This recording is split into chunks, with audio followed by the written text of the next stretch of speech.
大家好，我是小鹅。今天分享一下黑米和鸡蛋的新吃法，简单、营养、美味，特别适合老人孩子吃。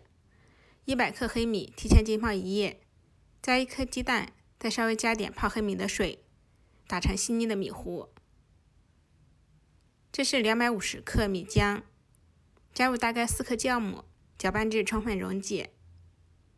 分次加入大概150克普通的面粉，搅拌成面絮状。面粉的用量可以酌情调整，揉成光滑的面团，盖上盖，在温暖处发酵至1.5倍大。红薯去皮，擦成细丝，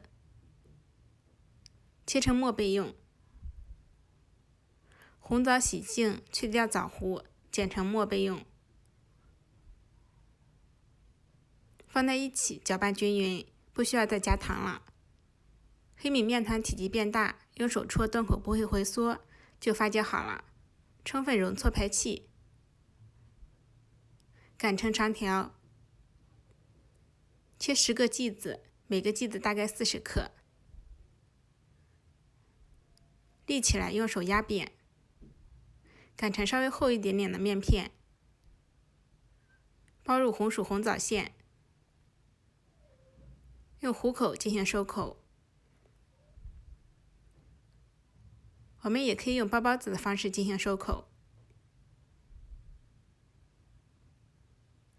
收口朝下，稍微调整一下形状，盖上保鲜膜，2次醒发10分钟左右。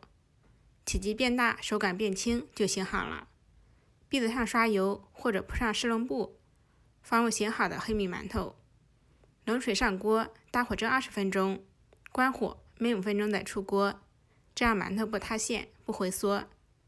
用手按压可以快速回弹，就熟透了。